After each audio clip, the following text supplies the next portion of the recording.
మన ఆంధ్ర రాష్ట్రంలో వైఎస్ఆర్ కాంగ్రెస్ పార్టీ అధికారంలోకి వచ్చి సుమారు 57 నెలలు గడిచింది. మన గౌరవ ముఖ్యమంత్రి గారు ఆ రోజు ఏదైతే ఆయన పాదయాత్రలో చెప్పిన అన్ని పథకాలు 99% తీసిన ఘనత మన ముఖ్యమంత్రి గారు. ఒక్కసారి మనమందరం 3 నెలల్లో ఎలక్షన్కి వెళ్తున్నాం. మనం మనసాక్షిగా మనం ఒకసారి మన గుండెల మీద చేయి వేసుకుని ఆలోచించాల్సిన సమయం ఆసనం ఉంది. ఒకసారి ప్రతి ఒక్కరూ ఆలోచించండి. అప్పటి పరిపాలనకు ఇప్పటి పరిపాలనకు మార్పు గమనించండి. అప్పటిలో విద్యా వ్యవస్థ ఎలా ఉంది, ఈరోజు విద్యా వ్యవస్థ ఎలా ఉంది, అప్పట్లో వైద్య వ్యవస్థ ఎలా ఉంది, ఇప్పట్లో వైద్య వ్యవస్థ ఎలా ఉంది, అప్పట్లో రైతుల పరిస్థితి ఏంటి, ఇప్పట్లో రైతుల పరిస్థితి ఏంటి, అభివృద్ధిలో కానీ సంక్షేమంలో కానీ ఎక్కడన్నా ఒకసారి అప్పటికి ఇప్పటికీ ఒకసారి మార్పును ప్రతి ఒక్కరూ వాళ్ళ మనసాక్షిగా గమనించాల్సిన సమయం ఆసనమైంది. అదే కాకుండా మన ముఖ్యమంత్రి గారు అధికారంలోకి వచ్చిన వెంటనే 2 సంవత్సరాలు కరోనా కష్టాలు ఉన్నా, ఆర్థిక వ్యవస్థ బాగలేకపోయినా ఆయన చెప్పిన ప్రతి మాట, ప్రతి సంక్షేమ పథకం, ప్రతి అభివృద్ధి పథకం ఈరోజు ప్రజలకు చేరువ చేసి ముఖ్యమంత్రి ఎవరైనా ఉండాలంటే మన దేశంలో మన ముఖ్యమంత్రి జగన్మోహన్ రెడ్డి గారని గర్వంగా ఈరోజు చెప్పుకునే పరిస్థితి ఉంది. ప్రతిపక్షాలు అభివృద్ధి లేదని విమర్శిస్తున్నారు. ఒకసారి ప్రతి ఒక్కరూ గమనించాలా, మన గ్రామాలలో ఎంత అభివృద్ధి చెందింది. మేము కూడా 20 ఏళ్ళ నుంచి రాజకీయాల్లో ఉన్నాం. అప్పటి ప్రభుత్వాల్లో కూడా మేము ప్రజాప్రతినిధులుగా పనిచేసాం. అప్పటి అభివృద్ధికి ఇప్పుడు అభివృద్ధికి అంతకు 10 అంతలు ఎక్కువ ఉంది. అప్పట్లో మేము ఒక 50 లక్షల రూపాయలు అభివృద్ధి చేసింటే ఈరోజు ప్రతి పంచాయతీలోనూ కనీసం 5 కోట్ల రూపాయల అభివృద్ధి జరిగినది. ఒకసారి ఈ మార్పును గమనించాలి.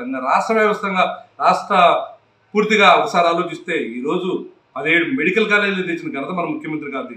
షిప్పింగ్ యార్డులు ఒక్కసారి సమ్మిట్ పెట్టి 13 లక్షల కోట్లు ఈరోజు ఆంధ్రప్రదేశ్కు నిధులు వచ్చాయి. ఎన్నో వేల మందికి ఉపాధి కల్పిస్తుందంటే ఈ ఒక్క మార్పు చాలు జగన్మోహన్ రెడ్డికి ముందు చూపెళ్తుందో.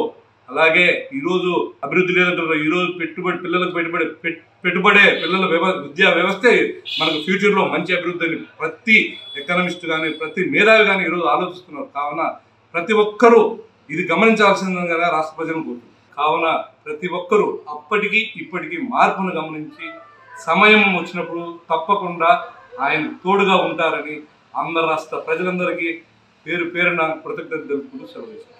వైఎస్ జగన్మోహన్ రెడ్డి గారు ఆయన ముఖ్యమంత్రిగా 4 సంవత్సరాల 9 నెలలు ఆయన ప్రజా పరిపాలన చేస్తూ ఉన్నారు. ఈరోజు సంక్షేమం అభివృద్ధి 2 కళ్ళగా చూస్తూ ఈరోజు బ్రహ్మాండమైన పరిపాలన చేస్తూ ఉంటే ఈరోజు చంద్రబాబు నాయుడు అయితేనేమి, తెలుగుదేశం అయితేనేమి, జనసేన అయితేనేమి, కాంగ్రెస్ అయితేనేమి, బీజేపీ అయితేనేమి, ఈ 4 ప్రధానమైన పార్టీలు ఈరోజు జగన్మోహన్ రెడ్డి గారి పైన ఉద్దదలాలని ఈ విధంగా చేస్తూ ఉన్నారు. ఈరోజు ఎందుకంటే జగన్మోహన్ రెడ్డి గారు మంచి పరిపాలన చేస్తూ ఉన్నారు. కడుపు మంటతో కడుపు బాధతో ఈరోజు ప్రభుత్వం ఉన్నారు.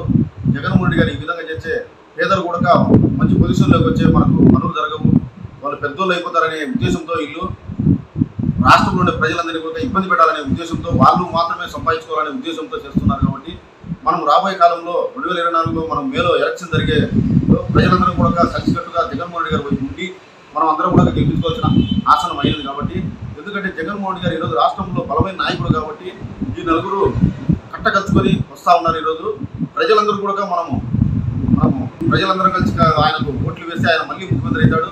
కనుక మనం మళ్ళీ ఈ సంక్షేమ అభివృద్ధి పథకాలు మళ్ళీ ప్రజలకు వెళ్ళాలంటే కనుక ఖచ్చితంగా మనము జగన్మోహన్ రెడ్డి గారిని గెలిపించుకోవాల్సిన ఆసనమైంది. కాబట్టి మనందరం తెలుసుకొని ప్రతి ఒక్కరు కూడా తెలియని వాళ్ళు కూడా తెలియజేసి చేయాల్సిన అవసరం అయింది. కాబట్టి ప్రజలందరూ కూడా నేను మనస్ఫూర్తిగా రాష్ట్ర ప్రజలందరికీ తెలియజేస్తున్నాను. వైఎస్ఆర్ కాంగ్రెస్ పార్టీ అధికారంలోకి వచ్చాక రాష్ట్రంలో బడుగు బలహీన వర్గాలకు అనేక రకాల సంక్షేమ పథకాలు అందిస్తూ పేదల అభివృద్ధి ధ్యేయంగా రాష్ట్ర ముఖ్యమంత్రి వైఎస్ జగన్మోహన్ రెడ్డి పనిచేస్తున్నాడని రాష్ట్ర హౌసింగ్ డైరెక్టర్ ఇడగంరెడ్డి సుబ్బారెడ్డి, సిద్ధవటం మండలం వైసీపీ కన్వీనర్ నీలకంఠారెడ్డి సుమన్ టీవీతో మాట్లాడారు.